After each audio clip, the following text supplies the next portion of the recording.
Hello guys, what's up? I hope you're doing well today because today we're going to be diving back into Oblivion Remastered. Okay, so last time we escaped out of our Imperial City prison cell with the help of the Emperor and his blades, agreed to help with a local merchant problem after arriving in the market district of the Imperial City, picked all of this decomposed human fungi growing by these graves, stopped in the arena and got my ass kicked, explored in the Imperial City sewers, finding bandits and vampires, and finally purchased a place to call my own in the waterfront district of the Imperial City. All in all, a good start, but I'm super excited to finally wander outside the Imperial City and explore some of the farther reaches of Cyrodiil. So without further ado, let's jump into Elder Scrolls 4 Oblivion Remaster. After a good night's rest in my brand new house, I walk outside ready to start the day.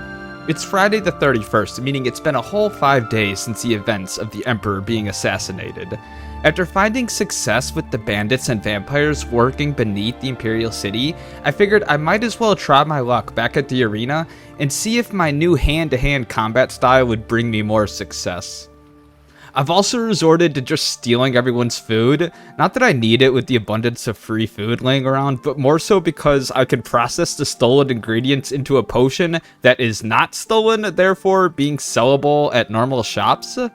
I stopped in this inn here called the All Saints Inn, and they must be the first adapters of camera technology in all of Cyrodiil, because while trying to steal their food in their basement, yeah, I'm literally stealing people's lunch, they would somehow always know. Like, I don't know, it was like God snitched at me or something.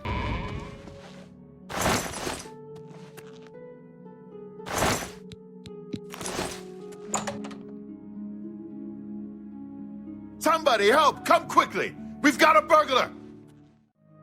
Anyways, I continued onwards towards the arena, taking the Green Emperor way to check for any regrowing dead human fungi. Also, this place just looks really beautiful, so I like being here. Arriving at the arena has me come to the realization that I cannot wear my hand-to-hand bands with the arena raiment, so after reconsidering my options, figure it's finally time to venture outside the Imperial City. I did stop at the Arcane University beforehand to see about joining the Mages Guild, but was told to visit the various Mage Guild halls around Cyrodiil's cities. Also, this high elf named Bathiel just handed me a list of items and asked me to retrieve them for her for some gold. I'm pretty sure this is a DLC quest if my memory serves me correctly, but I'm ignoring it for now and instead choosing to head towards Coral and deliver the Amulet of Kings that I got from the Emperor. I stop inside Chestnut Handy Stables right outside the Talos Plaza district, and after speaking to the owner, learn that she is retired from selling horses, but very kindly offers me her old nag with a free set of steel horse armor. Very cool. I ride my new horse along the entrance bridge and come across a settlement called Way. I come across this retired fisherman who tells me that he really wanted to complete this last order of scales he received from an alchemist, but is just simply too old and weak to fight the slaughterfish in the river and asked me to collect the scales for him. I head to the nearby lake, which looks just absolutely stunning, and begin just fist fighting fish to death. This quest can be annoying as the fish you're hunting tend to get stuck at the shores a lot of the time and you have to go like searching for them. Due to this, I basically spent all day beating up fish. I did get to catch an absolutely beautiful sunset though, so it wasn't all in vain.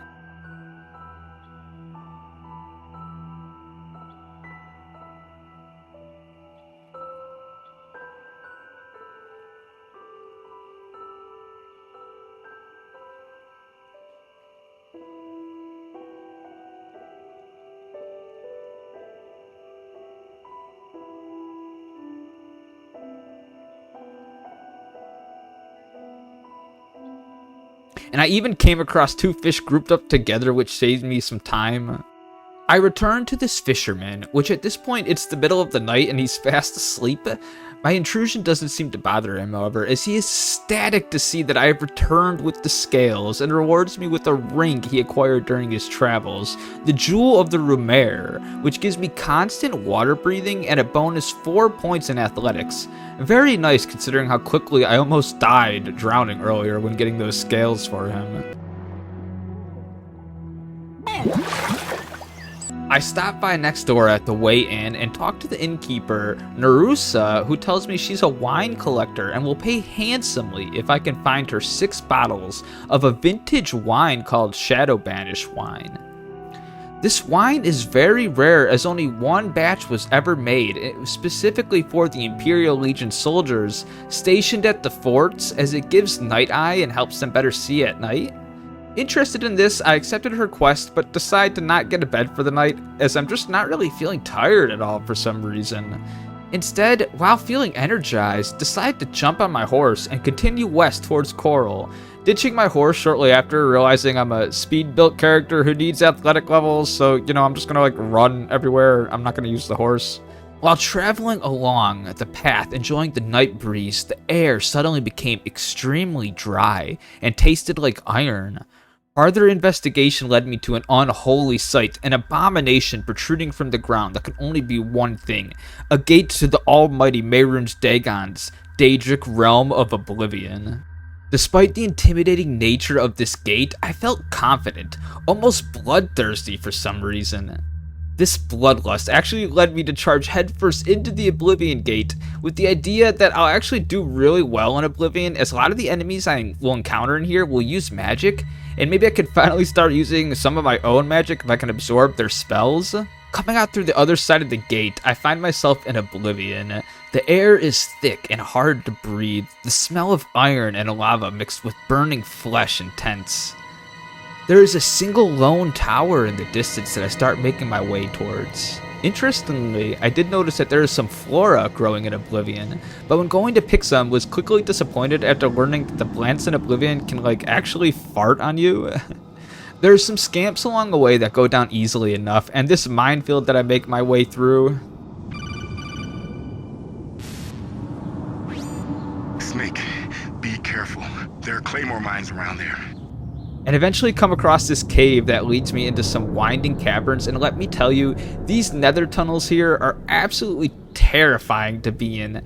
The ambience and just lack of anything but rock and flames really makes you feel like you're in a foreign land that is nothing similar to the one you just came from. It was very cool.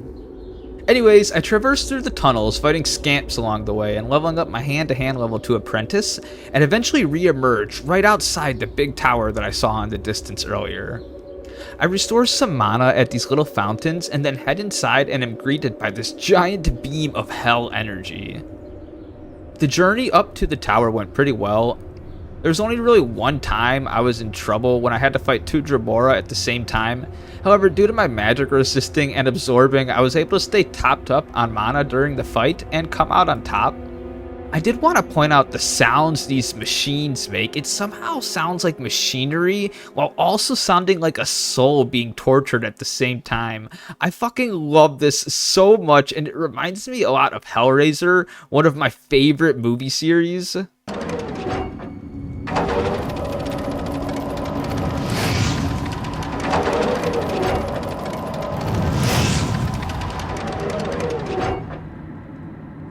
My equipment did break while climbing up the tower. However, as I mentioned in my previous episode, I was already prepared for this, as I took the armorer skill and had repair hammers in my inventory. So, haha, yes, I knew the repairing thing sucked, so yes, I was prepared. Honestly, I was just quite surprised at just how easy this Oblivion Gate went. I'm used to them being a bit of a drag that really puts a strain on your resources, but with my absorbing most of the spells cast at me and my health regenerating out of combat, I really didn't run into any problems. I make it to the top of the tower and grab the sigil stone, closing the Oblivion Gate and preventing farther creatures from the realms of Oblivion to travel into Tamriel. This part was kind of annoying. I kept spawning in the terrain after leaving the gate and couldn't move.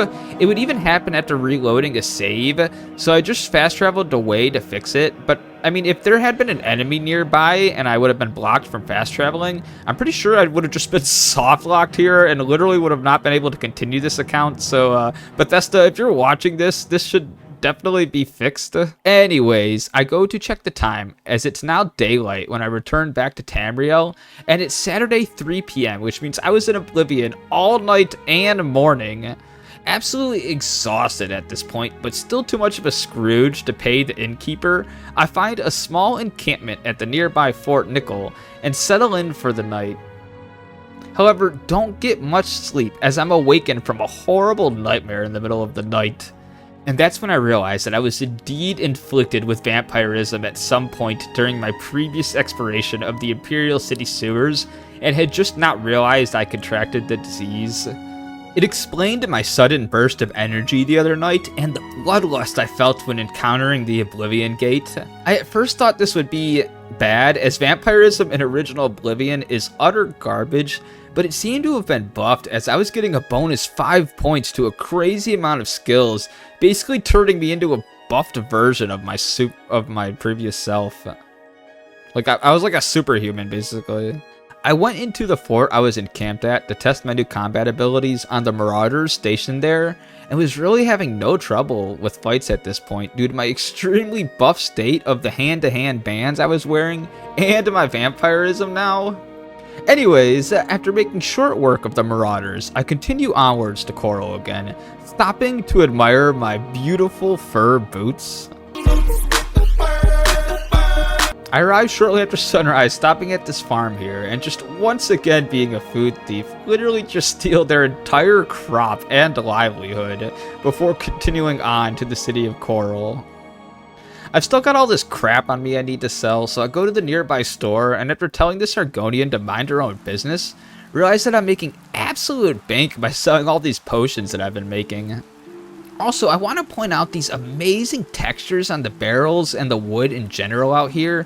This game continues to surprise me and amaze me, and the small amount of details like how the wood actually looks wet when it's raining. Like, it's just really, really impressive, and wow, does this game look good.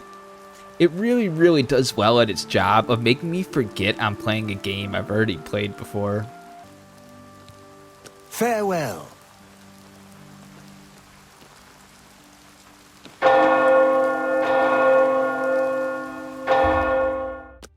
Anyways, my next stop is the Mages Guild to see about getting my recommendation to join the Arcane University.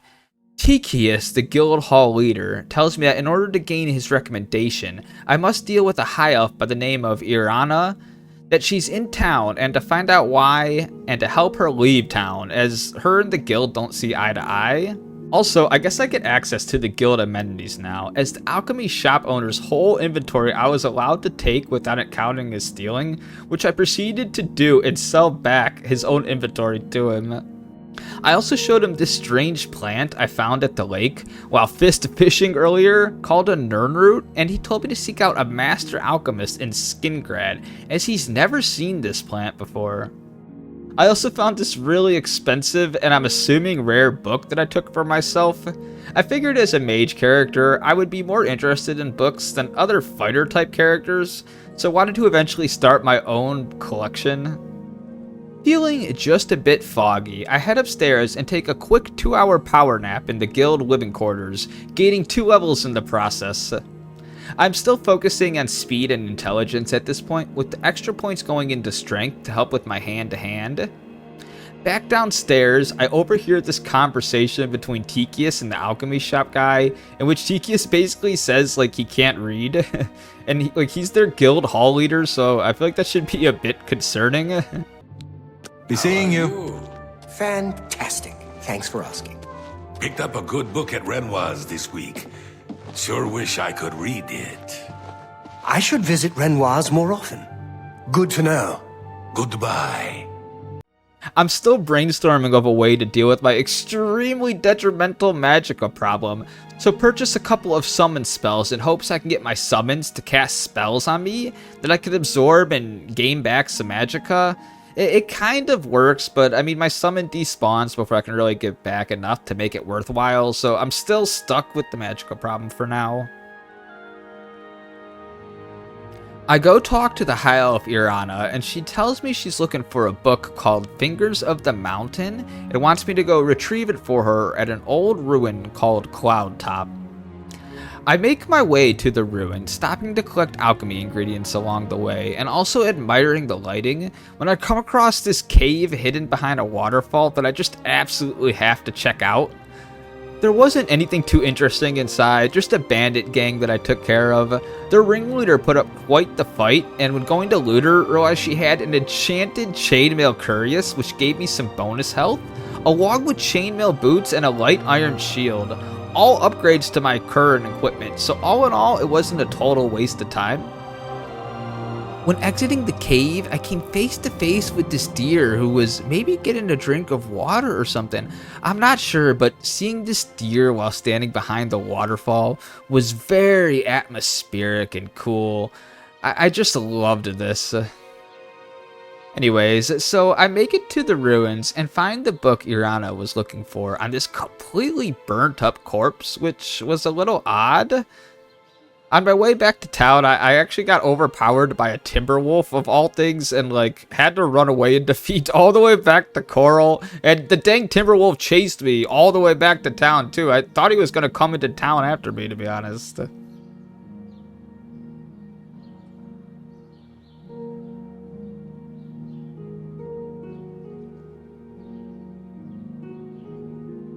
Back in Coral, this woman had like the exact same dress on as Irana, and so I go to talk to her, and I end up joining the Fighters Guild. So yeah, I mean that just happened randomly.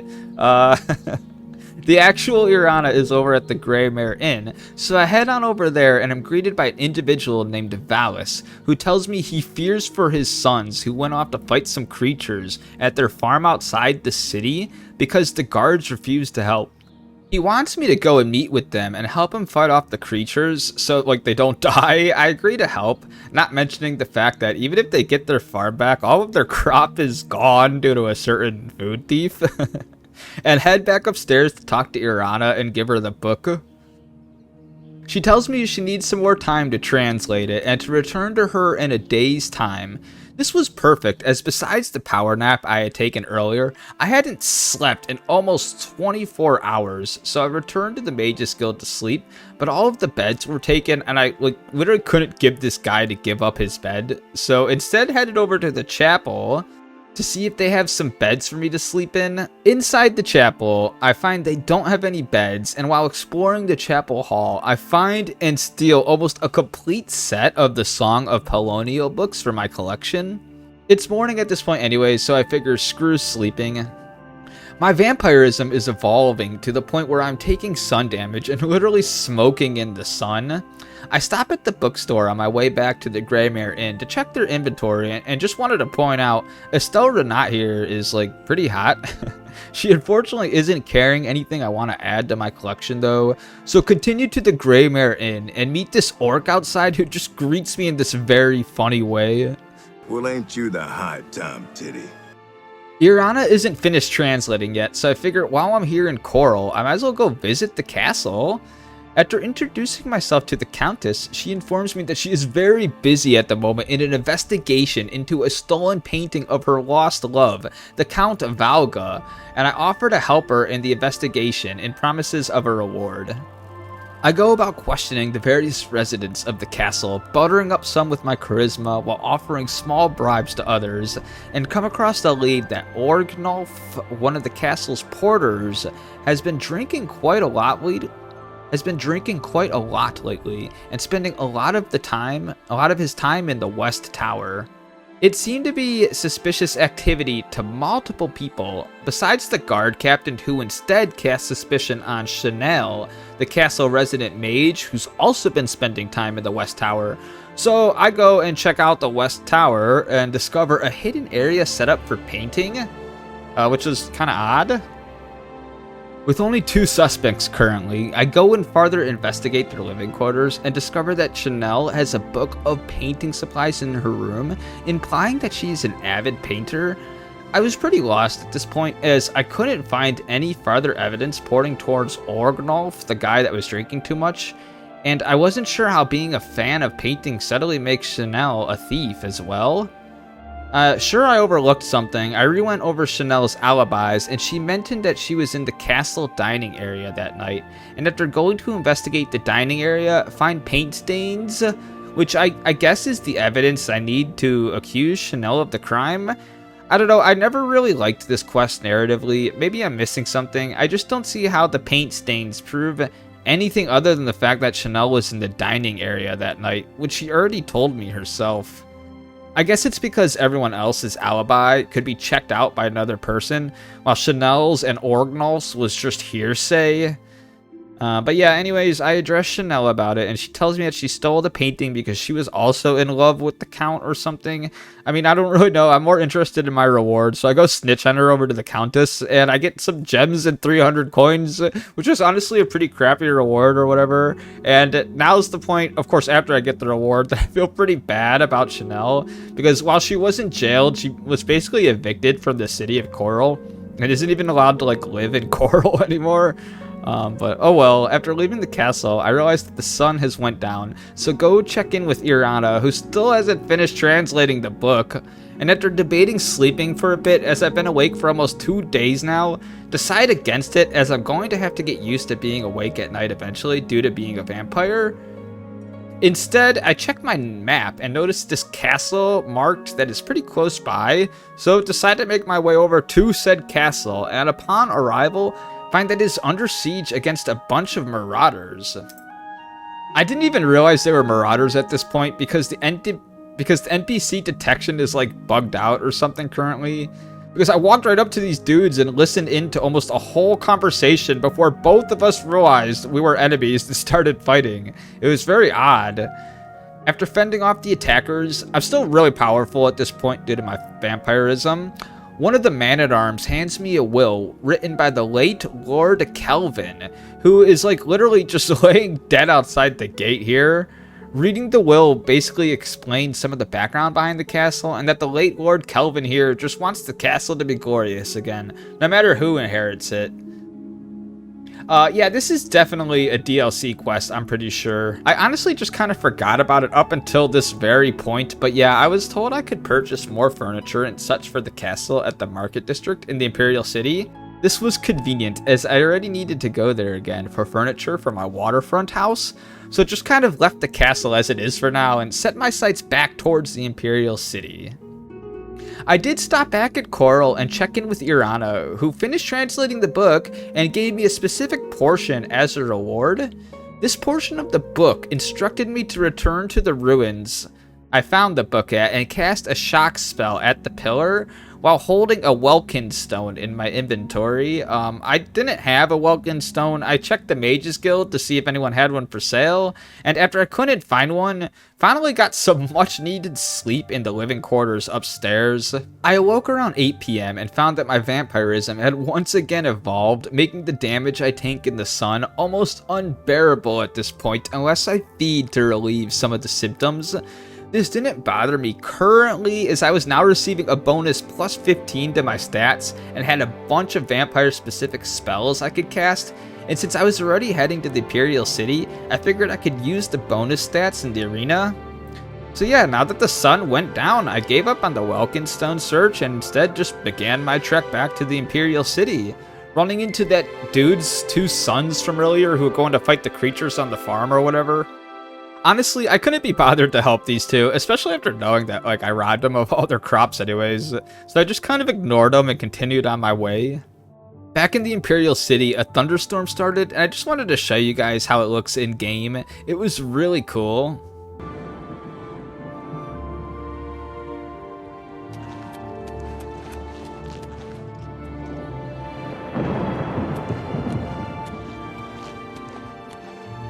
Arriving at the market district, I went down in the sewers where I found that alcoholic bandit from earlier and got more much needed sleep as I slept until morning when the Three Brothers trade goods would be open. And here's where I drastically underestimated just how bad the burn damage from the sun would be. Like, I knew it was really bad in normal Oblivion, but I just for some reason thought it wouldn't be that bad this time. But yeah, no it is. I managed to make it to the Three Brothers trade goods just barely, and I mean barely. Haggled with the shopkeep a bit and saved a few hundred gold on my waterfront furniture, and figured I'd make my way over to the waterfront, just stopping indoors and regenning health when needed, and oh boy, was this a bad idea. I did eventually make my way over to the waterfront, but oh, was it ever costly. The sun was just so damaging. I had over 20 restore health potions saved up that I had made myself, and after just running to the waterfront district in the sun, had drinking over half of these potions. It was definitely a costly mistake, but I was just really excited to finally get over to my house and finally start decorating it. And yeah, that's what I did next. I really enjoyed decorating my houses in Bethesda games, and despite it being pretty worthless in Oblivion, is like half the time all the items just go flying around for no reason, I was still really excited to get to decorating. And yeah, let me give you guys a tour of my waterfront crib. So let's first take a left here after entering. As you can see here on this table, I have all of my gems sitting here in this beautiful silver bowl. There's some sapphires in there, topaz, even some flawless rubies as well. Next to them, I have my pearl collection. Moving on to the fireplace here, we can see the goblin shaman staff I looted during the assassination of the emperor. I really like how the jaw is dislocated and just hanging off to the side like that. Down here is some books I am reading, plan to read at a later date. Here's the sigil stone I took from that Oblivion gate. I figured it would feel more at home in the flames. Just need to fix it up a bit. There we go. Here's all those Song of Polonial books I took from the chapel, with some more of my collection shells over here. And yeah, guys, that's the house so far, and also what I quit playing for now. Checking the day, it was now the 5th of Heartfire, meaning a new month, and that it had been a week and a half now since the Emperor's passing. Okay guys, well that's it for now. I hope you guys enjoyed this episode of my Oblivion Remaster playthrough. I'm still really enjoying Oblivion, so if you'd like to see more of my adventures in Cyrodiil, make sure to subscribe to the channel, and I'll see you guys in the next video. I hope you truly have a wonderful rest of your day. Much love. Yukai out.